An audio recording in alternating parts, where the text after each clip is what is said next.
Chrono Trigger is a Japanese RPG released in 1995, and it's a game that I hold very near and dear to my heart.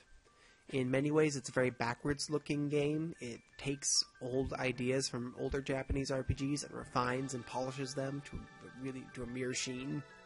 But then, in a handful of ways, it's also very progressive and forward-looking, especially when compared to one of its parent series, Dragon Quest.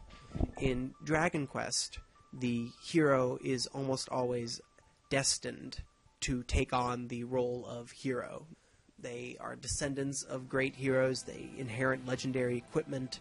They are fated to fight for good and to fight against these creatures and win. In this sense, the Dragon Quest heroes are defenders of the status quo. The antagonists in Dragon Quest games are interlopers. They are assailants on that status quo, on the natural order of things that the Dragon Quest heroes, in a reactive way, react against. They are not active forces, they're reactive forces.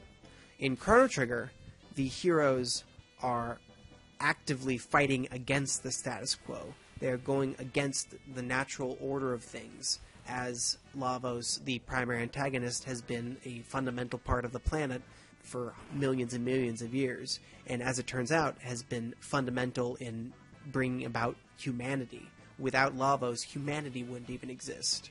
So Lavos is as deeply ingrained into the natural order of things as can possibly be, and the Chrono Trigger crew, finding out that it destroys the world in 1999 AD, dedicate themselves on a quest to destroy Lavos and save the world. They are fighting against fate. They are fighting against death, essentially. This presents a very different psychological worldview than something like Dragon Quest, which the heroes are defenders of the status quo, and then something like Chrono Cross, Chrono Trigger's sequel.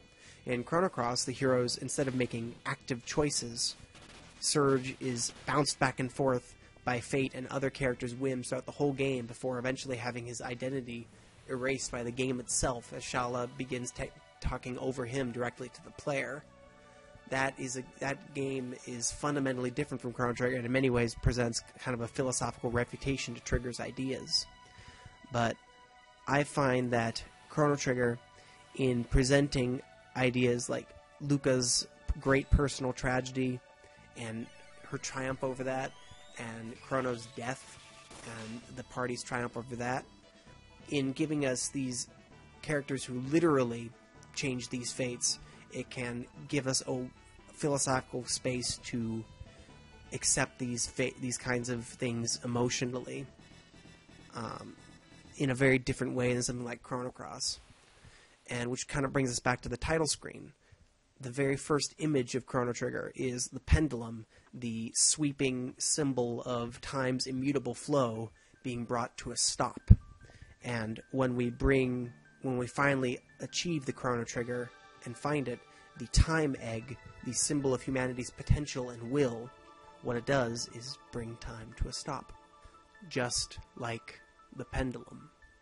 The resonance of the time egg, a literal manifestation of human potential and Chrono Trigger's most potent symbol, stretches through the entire story, right through to its very first moments.